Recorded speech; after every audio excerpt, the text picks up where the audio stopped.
Kapla, everyone. I am Captain Foley. I was thinking that, and he said it a second later. We had discussed that. That's funny. He's quick. He's a bit quick. Yes. Hello. Get your gach and eat Turkish. Oh no, sorry. We're not doing that anymore. The way you say Kalish is Kalis, with a bit of gumph, as everybody ever said. Because, Stuart, I think we might be past the Klingons in a little blip of, they went through the punk rock phase of let's look wrong, speak wrong, act wrong, have two genitalia. Thank you, Brian Fuller, for that. Lower Decks went to Little Kronos. Well, it's like Chinatown kind of on this other planet, which is great. What did you think? Because we got a lot of Klingons. We saw quite a lot of it in previous review, but to really sense it, feel it, hear the dialogue, get the atmosphere, what do you think? They're back, baby. Exactly how they should be. It's like they never TNG. left, never need to leave. That's right. Yeah, I mean, lots of nice references. The armor, the head ridges, the hair, the batleths are right, the architecture, everything. There's all this great Klingon goodness in here, even going back to TOS, because we've already talked about it. But in the market there, you see like an arms dealer, and he's got TOS Klingon disruptors and even ones from like Star Trek 3 in his booth, which is really awesome. And TNG, and even JJ Klingon disruptors. This is the first melding of canon. We've officially now had the JJ universe on screen with Prime Universe at the same time. Oh my goodness. I don't know quite how I feel about that, but could just be a offshoot of the Klingons in one little sector of the planet that had these weapons. It's fine. Or it's like a pick and choose, because it's a cool looking gun. It's close enough, just a bit long. And nobody's going to notice it except for people like us. So... And what makes me laugh, and now we've got to narrow on that weapons thing. Once they move away, you can see the right-hand disruptor. That is obviously just the Orville disruptor with an extra spike at the bottom. Like, it is so close. It is a good 85% the Orville cannon. So that's an interesting nod. So there you go. Yeah. But we got mechleths. We got the drinking tankards. We got the other knife with the... whatever. We got Klingon suitcases, the Klingon Samsonite, if you will. And as you pointed out in our live talking about what was coming up in the season of Lower Decks, it's the exact same case that we see in Star Trek 6 for the Klingon assault rifle, or the sniper rifle, which is really cool. Yeah. Really cool reference.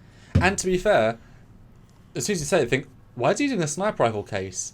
And no, he was sneaking a sniper rifle into a diplomatic conference. It's an average case. In a briefcase. In yes. a briefcase. Yep. That's the final context with later on stuff. So that's, exactly. And I don't even mind his, backpack of combined cases.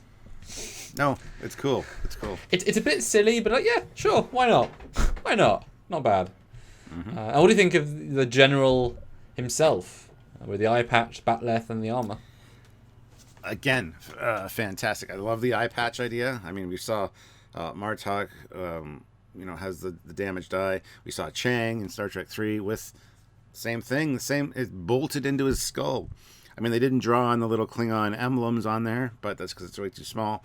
But even in Star Trek 6, you never really see it, but there's little Klingon emblems in each of those bolts. So, again, nice reference crossover showing that they love Trek. They're just kind of maintaining that, and I appreciate that so much. Plus, his character is very much Klingon, even though he's a lightweight at drinking. Yeah, he's as I said in our review, I wish he was in it more as a real character. He's just kind of there as a piece of it. He's a plot device. He's perfectly Klingon. I just wish there was a bit more meat on those bones. And it's one of those things that I've got a picture of him, the full length view of him. There's a slight caveat with the original Treks, is that even though they had good budgets at the time, budgets only go so far, especially with a large ensemble cast. Nowadays, obviously, we discover in Picard infinitely bigger budgets for less episodes, for less screen time, so they can cram a lot more on screen. So when TNG and then DS9 and whatnot, every Klingon wore the same uniform, or the same 10 uniforms made for the movies and then reused. That's why in Voyager, when they suddenly see the Borg, wow, the Borg look amazing, because they were given the uniforms for First Contact, so, like, we're going to use the really cool looking stuff. That said, this Klingon chap, he's wearing a visibly, obviously, undeniably Klingon, and yet new style uniform, or just clothing, and it looks fantastic. So they're not limiting themselves to we must be the Klingon KDF standard garb, and yet amazingly faithfully, brilliant looking simple uniform that I hope cosplayers start doing, because it is a simple, effective uniform or just clothing, because that tells us they know what they're doing. I hope you agree. Absolutely, and you can tell it's not the standard armor. It doesn't have the same. It doesn't have the belt buckle. It doesn't have the spine down the back.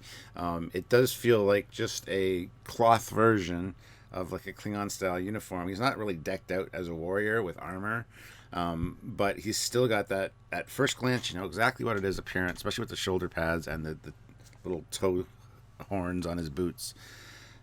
Yeah, oh yeah. So yeah, I absolutely agree, and I think, to make a top like that, as like a regular like sweatshirt would be very easy to do, and I hope that people do it, because I would wear one. Why not? Yeah, and the way the red kind of pops looks good. Yeah. And then the other thing, we saw other Klingons, because we were wondering, and it's not necessarily the worst thing in the world, but wonder if they were going to throw in the background Discovery Klingons. Because in Discovery Season 2, we'd said, okay, you've really done damage to Klingon culture. You've really made them a one-dimensional, orc-looking thing. But in Season 2, if you retcon that to, that's one appearance, and you have smoothheads, and you have classic Klingons, you put them all in the same, like, you see a scene where all three are in the room, you're justifying that this is a subset.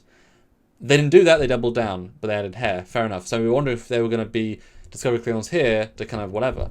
But no, thankfully. But we do see an old guy with ridges, a lady who looks pretty good. Different ridges, the teeth, nice detail. A different Klingon outfit. Feels very Klingon. Absolutely appropriate. And everyone feels Klingon to the point that I think we, at some point, are going to stop thinking about the Discovery Klingons. We're going to be so far past them that it'll be like, well, yeah, I mean, kind of like, I guess, Smoothheads. You don't think about where the Smoothheads in TNG. I think we're going to get past the Discovery guys at a certain point because, well, obviously. Yeah, I certainly hope so. That being said, there's still an anomaly, a blip, if you will, on the radar. But I do like the fact that we get to see Klingon blood wine barrels as well. And just, there's such small little things in here, even when he takes us off with the shuttle and there's stuff all over the ground. It's just like, a Klingon was here, yes. And the gag well of, where did you get the flagon from? It's like, where was he hiding those? Or did she bring them on board and put them under a seat or something? I mean, were they really traveling? The implication is they're traveling from ship to planet, but how do you get that drunk in like a 4-minute flight? So it's implied they went a bit further than that. Well, but not, because later she tries to contact the Cerritos with her comm badge, meaning they're within comm distance. So, but they're also on a planet with a comm system. If you can relay to that, I'm sure you can do across the system. You'd think so, yeah. Well, I mean, we also got the Gach dealer, which was great, the female, and the different forms of Gach, and there's Klingon signage above her booth. There's Klingon signage, the big arch going into the little Kronos. I would love for somebody to see what that says. I haven't looked into it. I just thought of that just now, so I'm not going to look into it right now. But if you guys could let us know, that'd be cool. Put that in the comments. Let us know what it says. That'd be awesome. And I quite liked her. The vibe was an interesting tone of Klingons. It's kind of like, she's just here to save you food, but she reminded me of the Duras sisters, the way she spoke. She obviously had fake teeth in when she recorded the part, because you could hear it. She talked like the Duras sisters, which I thought was a nice subtle nod. I mean, the Star Trek Online guys said that both the Ferengis have come in, both needed the Ferengi teeth to do the character, because it's part of it. You can't fake that. It doesn't work. But if you just have them in, then you just talk. It's easy. So I like this lady actually. This is one of our greatest heroes. Are you trying to kill him? No. And brings out the Mek'leth. Didn't need to. Boom. Perfect Mek'leth. No problem. That said, the Mek'leth is perfect, but why is the single knife weird because it's oversized, doesn't look as good. I don't The get handle's not right. Yeah, I know. Just a variation of it, maybe. It's got the same shapes. It's got the correct look. It's just not as detailed as the other things in here are. So I'm assuming it doesn't click open, like it's just a purely open version. Because yeah, it's so different that they everything is so right that I mean even the Batleth has the lines of the leather, and yet that knife is completely detailless. So I'm guessing it's just another variant. That being said, there's even a dealer here that sells edged weapons, because when Boimler runs into the blue guy, if you look behind him, you got a different style batleth. You got like a sword. Looks like it might be a sword on the right-hand side there of the bottom case. And then up top, like a spear almost. So you got a bunch of different edged weapons, which, again, I appreciate. I half expected to see a sort of Kahless replica with the obvious sort of Kahless look, but we didn't get that, but that's okay. But I quite like this other Batleth. It's very, kind of feels like a bat, like a Batman tool, but it's just like, that's a pretty mean looking one. It still feels Klingon and Batleth like, Yep. Unlike some other Batleths we might have seen in some other series, like Discovery. Which as soon as we used sense. them, they kill the guy, showing it wasn't designed to kill, it was designed to kill the guy that uses it, because that was the plot. Absurd. Shaped, yeah. It's really awful. Really awful. Yeah. But yeah, I mean, it's good. I mean, and we didn't just get everyone's a Klingon. This is a Klingon district of a colony. This was just like having your own ambassadorial zone that Klingons can stay in and get what they want. So it feels like Klingon colony. It isn't. It's just part of it, and we see that in an Andorian area later.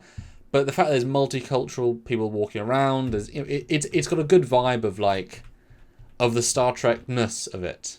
I mean, in this wide shot, you have camel people. I mean, with 4 legs. They're just odd alien stuff. But everything feels about right, and it's different, and there's other people. It's just, it's snazzily done, and it's both minimalist and also appropriate. And, if you walked through a Trek place like this, you imagine this is very similar to how it would be. I mean, we kind of saw something similar to this in Discovery when they were on Kronos, the district where they get the Gormagander meat and stuff. It's a similar kind of vibe, but yeah, this is way more Klingon references here than even in that one. So yeah, and they were all Klingons, and much darker, and very little Klingon topography that you'd be like, oh, obviously. It was more just like, look, here's a grungy area. I just noticed another the animated series reference in that wide shot where you see the camel people. On the opposite end, you see a guy with wings. He is also in an episode of the animated series. I can't remember which one, what it's called, but again, that's great. That's great. I didn't notice that till just this still.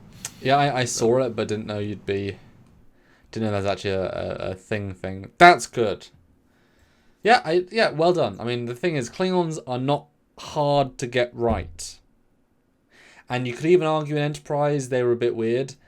It made sense because they were the earliest Klingons, and I quite like the art style and such. But they were still Klingons. They're just a bit different. Like I said, I just wish the main general guy was given a real something to do. That's the only complaint for the Klingons. Today is a good day to talk about Klingons and to show them properly. So thank you very much. And just to end off, Stuart, I did make a little collage of all of it put together because we talked about all these little things, but once you put them together, you're just like, Stuart, we're home. Because look, that's how much attention to detail. The right color palette, the right look, the right feel. Yeah, absolutely. So that's a great way to leave off. You honor our channel, Samuel. You do. Anyway, so what do you guys think? Did this bring honor to our house? Let us know in the comments down below. We look forward to hearing your thoughts about True Klingons back on screen. And yeah, absolutely make sure you've liked the channel. It's the honorable thing to do. Subscribe is also, something you need to do to honor your house. And by all means, share this video around where you can. And consider joining the channel as well at the rank of Commander, Captain, or Admiral. You can outrank us immediately if you choose to do so. People do. Don't know how I feel about that. But if you do want to do just the YouTube route, the Patreon route is the exact same thing, just more flexible.